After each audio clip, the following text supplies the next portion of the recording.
Alright, so today I thought I would do a command block tutorial because one, I'm running out of video ideas, and two, I'm a developer on one of my friend's Minecraft server with command blocks, and I don't see like enough tutorials like looking at this sort of stuff online, so I thought I would make a video on it. So the first thing you need to do is /give as command block grab buttons.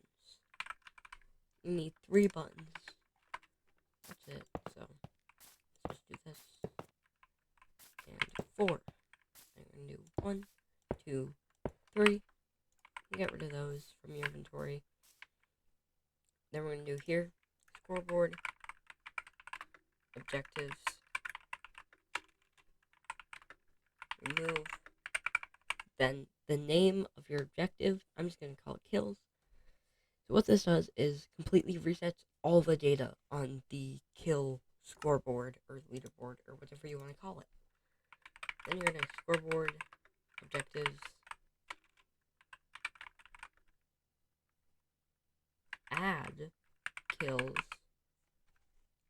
This will add the objective so it knows, hey, this is an objective.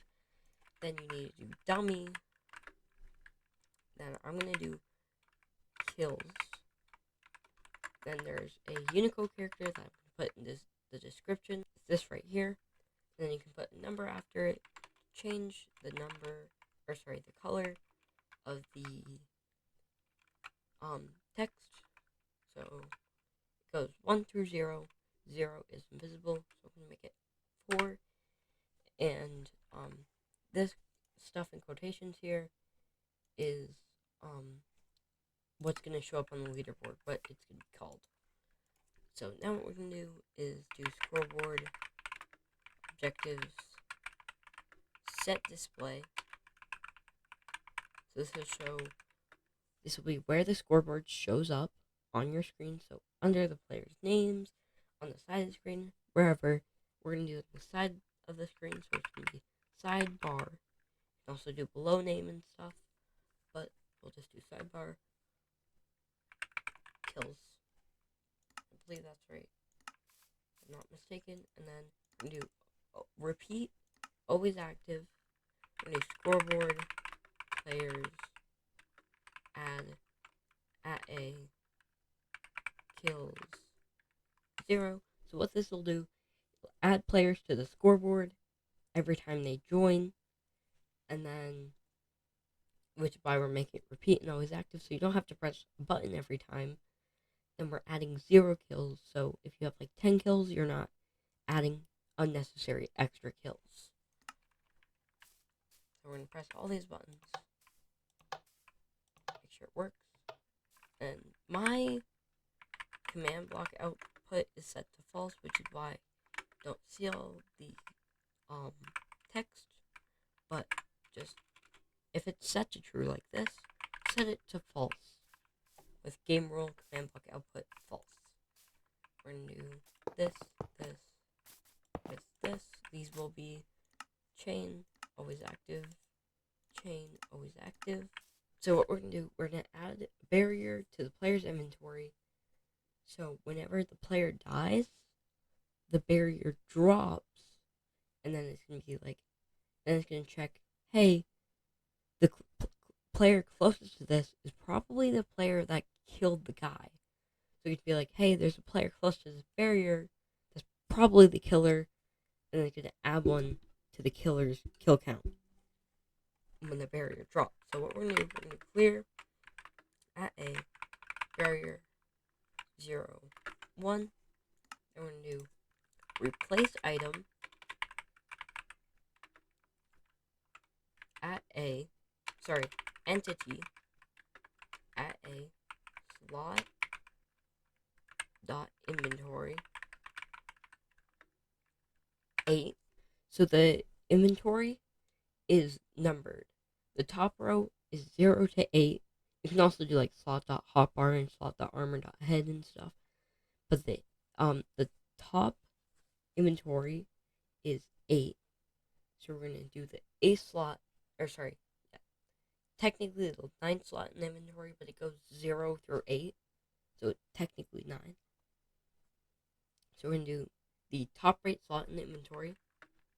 We're going to barrier 1 0. And then we're going to do curly brackets, item underscore lock,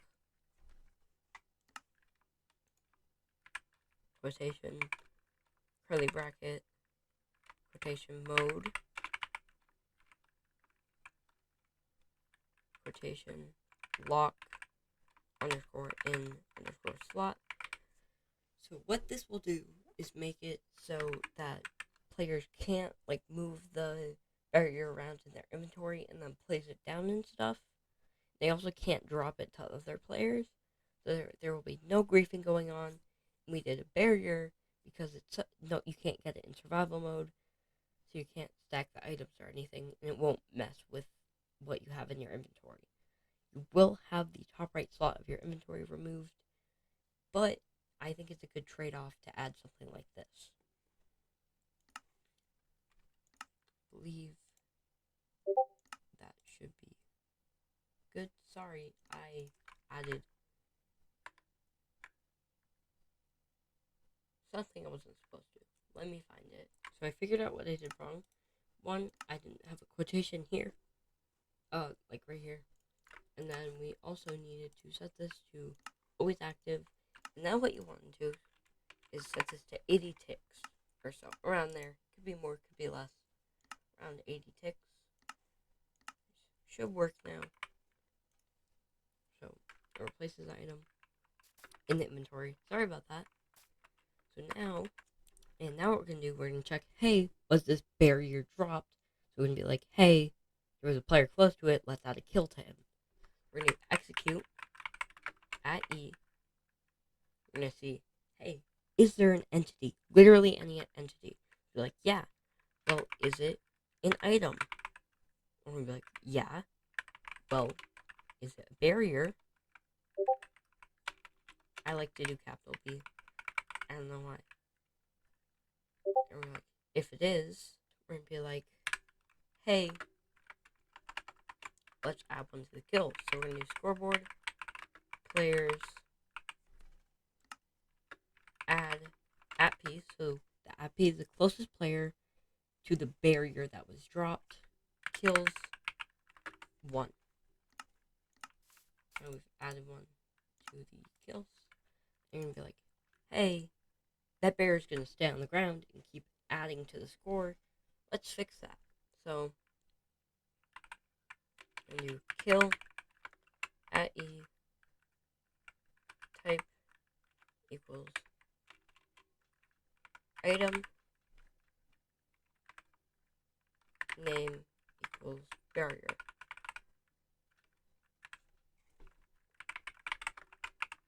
I give myself a barrier, I drop it, it doesn't work, because I'm a bit of an idiot, and I forgot to make this always active. Let's retry that, and as you can see, it adds a kill every time I drop the barrier. But what if you want to add something else? What if I want to make it like, I don't know, I get regeneration when I get a kill, so I can fight more people, because I have more health now. So what we're going to do, we're going to make this 1 tick, and we're going to do execute, and we're going to check for this barrier again. We're going to do type equals item name equals barrier, and I have really bad OCD, so and we're gonna be like, alright, we're gonna do effect at P, closest player to that barrier, regeneration, and we're gonna do like 2 seconds of regeneration, not even 2 seconds, 1 second of regeneration 5. That'll bring us up to full house, and pretty much instantly, I'm pretty sure. We set that to always active, then we're gonna do slash, game mode S, and I'm just gonna damage myself for almost all my health. We're gonna do give out this barrier, Now, as you can see, we give ourselves regeneration, and we're back up to full health. Show you it again. And brought us up back to full health. Basically, all we're doing again here is checking for the barrier, being like, hey, there's the barrier. Let's add that effect, because we detected the barrier, and then a tick later, it kills the barrier. We want to make sure it's a tick later, because if not, it'll just instantly kill the barrier, and it might sometimes add the regeneration, I'm not sure, but most of the time, it definitely will just kill the barrier, and it won't do anything for us. And I'll show you, it also adds one to the kill, if you look over there, as well as giving us regeneration, and you can do an infinite line of these command blocks. Obviously, they don't have to be like one apart from each other or anything. You can just do as many things you want with this. When it gets more intense, you'll see that it's actually a really cool thing to have. And so yeah, and I think I might do like another video on this.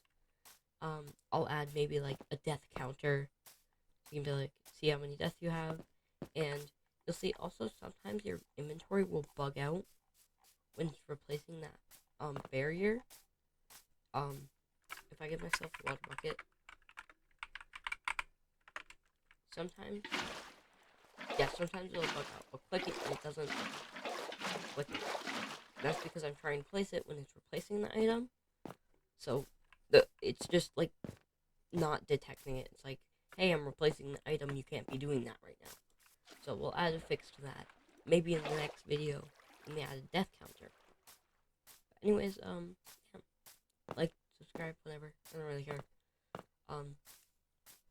Yeah. See you next one.